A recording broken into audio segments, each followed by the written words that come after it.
آپ صلی اللہ علیہ وسلم ان 13 دنوں میں بیمار ہوئے تھے، لوگ کہتے ہیں، حالانکہ حقیقت میں سفر کے شروع کے 13 دنوں میں آپ صلی اللہ علیہ وسلم بیمار نہیں ہوئے تھے۔ لوگ کہتے ہیں سفر کے مہینے کے شروع کے 13 دنوں میں آپ صلی اللہ علیہ وسلم بیمار ہوئے تھے۔ چلو تھوڑی دیر کے لیے مان لیتے ہیں تمہاری بات، لیکن ایک بات تو سمجھو، کیا بیمار ہونا کیا نحوست کی چیز ہے؟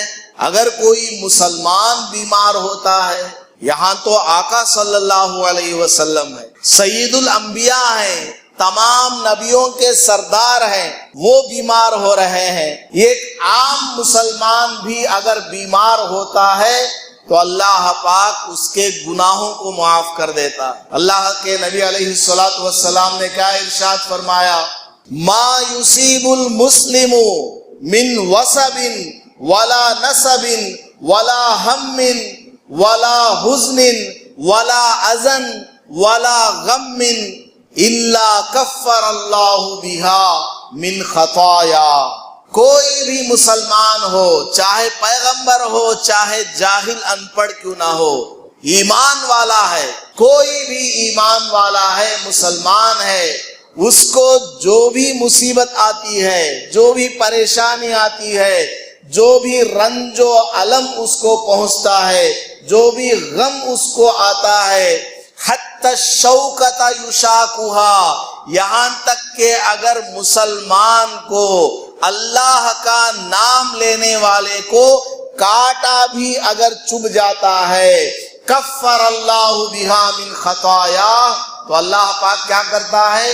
اس کے گناہوں کو معاف کر دیتا ہے۔ تو بیماری اگر نحوست والی ہوتی تو گناہ کیسے معاف ہو رہے ہیں؟ قیامت کے دن جنت میں جانے والے جتنے بھی ہوں گے سب جنت میں چلے جائیں گے، جن کو جہنم میں جانا ہے وہ سب جہنم میں چلے جائیں گے۔ اب جنت میں جانے کے بعد کچھ لوگ وہاں بیٹھ کر افسوس کریں گے، حسرت کریں گے، تمنائیں کریں گے۔ کس کو دیکھ کر؟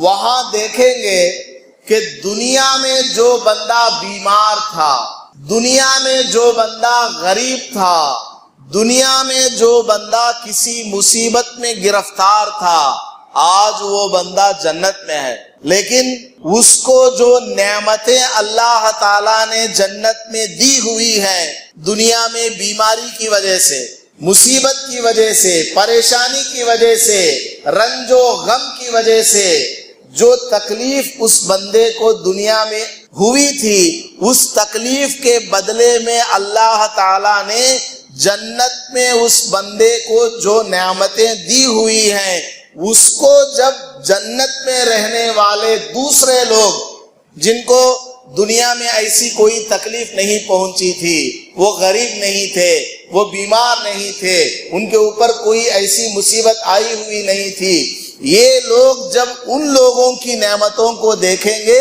تو وہاں تمنا کریں گے۔ یود اہل الجنہ، اللہ کے نبی علیہ الصلوۃ والسلام نے ارشاد فرمایا، جنت میں جانے والے اہل العافیہ، جو دنیا میں عافیت کے ساتھ زندگی گزار کر کے چلے گئے تھے جنت میں، دنیا میں جو لوگ آرام و راحت کے ساتھ تھے، جب یہ لوگ ان لوگوں کی نعمتوں کو دیکھیں گے جو دنیا میں مصیبت زدہ تھے، بیمار تھے، تو کیا کہیں گے؟ لو ان جلودہم قرزت فی الدنیا بالمقاریض۔ اس کو اللہ نے بیماری کے بدلے میں اتنی بڑی نعمت دی ہے، غربت کی وجہ سے آج جنت میں اللہ نے اس کو فلاں نعمت دی ہوئی ہے، مصیبت کے بدلے میں آج جنت میں اللہ نے اس کو فلاں نعمت دی ہوئی ہے۔ کاش کہ دنیا کے اندر میرے چمڑے کو کینچیوں سے کاٹ کر کے رکھ دیا ہوتا تو کتنا اچھا ہوتا، معمولی بیمار نہ ہوتا میں دنیا میں، بلکہ میرے جسم کو، میرے چمڑے کو بالمقاریض، کینچیوں کے ذریعے کاٹ کاٹ کر کے میرے پورے جسم کو زخم آلود کر دیا ہوتا تو کتنا اچھا ہوتا، میں اس کے برابر یا اس سے زیادہ آج جنت میں بے شمار نعمتوں کو حاصل کرنے والا ہوتا۔ تو پتہ کیا چلا کہ دنیا میں بیمار ہونا، مصیبت میں گرفتار ہونا، کسی آزمائش میں ہونا، یہ کوئی نحوست والی چیز نہیں ہے۔ عام مسلمان بھی جس کو کوئی پوچھ کے نہیں دیکھتا ہے، عام مسلمان کو بھی اگر کانٹا بھی چبھ جاتا ہے تو اللہ تعالیٰ اس کے عوض میں گناہوں کو معاف کر دیتا۔ تو پیغمبر کو اگر بیماری ہوئی ہے تو وہ نحوست کیسے ہو سکتی ہے؟ ہم کس کو نحوست بول رہے ہیں؟ پیغمبر کی بیماری کو۔ ذرا عقل سے تو کام لینا چاہیے۔ درود فاتحہ پڑھنے سے کچھ نہیں ہوتا، صرف درود پڑھنے سے کچھ نہیں ہوتا۔ پیغمبر صلی اللہ علیہ وسلم کا جو مقام ہے، ان کا جو درجہ ہے، اس درجے کو برقرار رکھنا ہے۔ ایسا کوئی لفظ ہماری زبان سے نہیں نکلنا چاہیے جس سے پیغمبر کی ذرا سی بھی گستاخی ہو جائے۔ ہم کس کو نحوست بول رہے ہیں؟ پیغمبر کی بیماری کو نحوست بول رہے ہیں۔ اللہ حفاظت فرمائے۔ عام بندہ بیمار ہو جاتا ہے تو اس کو اتنے درجات جنت میں ملتے ہیں، تو پیغمبر صلی اللہ علیہ وسلم بیمار ہو گئے تو ان کو کیا درجات ملیں گے؟ سوچنے کی بات ہے۔ تیرا تیزی کہہ کر کے ہم نے اس سفر کے مہینے کو جو منحوس سمجھا ہوا ہے، یہ بالکل باطل اور غلط عقیدہ ہے، اس کو اپنے دماغ سے نکال دینا ہے۔ تو شروع میں ہی میں نے بتایا ہے کہ سفر کے مہینے کے شروع کے 13 دنوں میں لوگوں نے یہ سمجھ لیا ہے کہ آپ صلی اللہ علیہ وسلم بیمار ہوئے تھے اور سخت آپ کو بخار ہوا تھا، تیز آپ کو بخار ہوا تھا، اس لیے یہ شروع کے 13 دن منحوس ہیں۔ یہ بالکل غلط ہے۔ آپ صلی اللہ علیہ وسلم ان 13 دنوں میں بیمار نہیں ہوئے تھے۔ اگر بیمار ہوئے تھے، اگر مان بھی لیا جائے، تب بھی بیماری کوئی نحوست کی چیز نہیں ہے۔ نحوست کی چیز کیا ہے میں بتاؤں؟ ہمارے ہر گھر میں نحوست ہے، ہمارے ہر گھر میں نحوست ہے، ہر آدمی میں نحوست ہے۔ وہ کیا ہے؟ ہماری زبان صبح سے لے کر شام تک گالیاں دیتی رہتی ہے، دوسروں کو کوستی رہتی ہے۔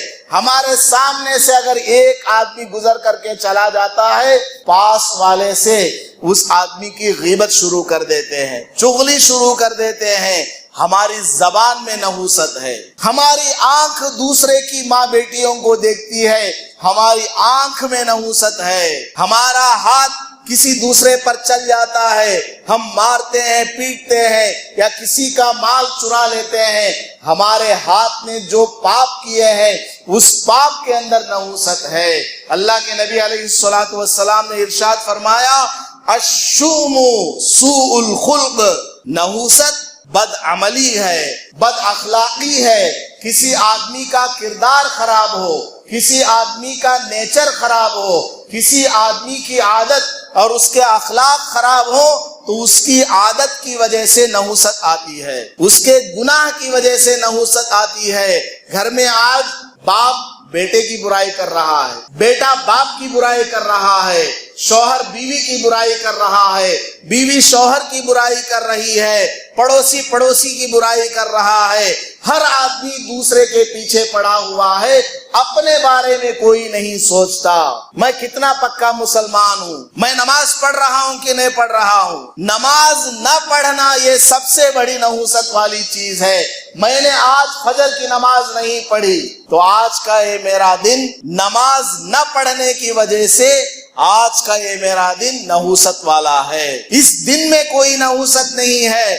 میں نے گناہ کیا، رات بھر میں نے انٹرنیٹ چلا کر کے فلم دیکھا، سیریلز کو دیکھا اور نماز کو چھوڑ کر کے کرکٹ کو دیکھا، ان کا حرام مال کھایا، چیٹی کا مال کھایا، سود کا پیسہ کھایا، غلط رسومات اور غلط بدعات کے ذریعے میں نے یہ سارے کام کیے ہیں۔ ان کے اندر نحوست ہے۔ آدمی اپنے بارے میں کبھی خیال نہیں کرتا، دوسروں کے اوپر الزام لگاتا ہے۔ آج میرا کام کیوں نہیں ہوا؟ صبح صبح بیوہ کا منہ دیکھ لیا، اس لیے میرا آج کام نہیں ہوا۔ صبح میں اگر کوئی گاہک آ جاتا ہے اور ایسا کوئی گاہک آ جاتا ہے جس کی شکل اور صورت میں کچھ خرابی ہو تو آدمی اپنا سامان بیچنے کے لیے بھی تیار نہیں ہوتا، بولتا ہے کہ نہیں ابھی ہم نے دکان کو اچھی طریقے سے اوپن نہیں کیا ہے، جاؤ دوسری دکان سے سامان لے لو، ابھی تھوڑی دیر کے بعد ہم بیچیں گے۔ ایسا کرتے ہیں کہ نہیں کرتے ہیں لوگ؟ اگر کوئی بیوہ عورت دکان پر سامان لینے آتی ہے، صبح ہی صبح سب سے پہلا گاہک، سب سے پہلے وہ آئے، فرسٹ کسٹمر، تو پھر آدمی بے چین ہو جاتا ہے، اس کو کیسے کہوں؟ جو بھی چیز وہ مانگتی ہے دکان والا کہہ دیتا ہے ختم ہو گئی وہ چیز بالکل دکان میں نہیں ہے، 10 بجے کے بعد آئیے گا وہ سامان آپ کو ملے گا۔ بلکہ بعض بدبخت لوگ ایسے ہیں منہ پہ کہہ دیتے ہیں، کیا تم کو شرم نہیں آئی؟ بیوہ ہو کر کے صبح صبح دکان کھول رہا ہوں سامان لینے کے لیے، آگے جاؤ۔ ایسے لوگ بھی ہیں دنیا کے اندر جو منہ پر بول لیتے ہیں۔ اللہ حفاظت فرمائے، قیامت کے دن یہ لوگ اللہ کو کیا جواب دیں گے؟ تو بزرگوں اور دوستوں، سفر کا مہینہ نحوست والا نہیں ہے، سفر کا مہینہ نحوست والا نہیں ہے۔ 100 مرتبہ بیٹھ کر کے تسبیح گننے کی ضرورت ہے۔ گھر کے اندر بیٹھو، بلند آواز سے ان بوڑھی عورتوں کو اور ان دوسرے عورتوں کو اور ایسے بوڑھے لوگ جو اس طرح کے غلط عقائد جمائے ہوئے ہیں ان کے سامنے 100 مرتبہ تسبیح پڑھنے کی ضرورت ہے۔ سفر کے مہینے میں آپ صلی اللہ علیہ وسلم شروع کے 13 دن میں بیمار نہیں ہوئے، ایک تسبیح ہو گئی۔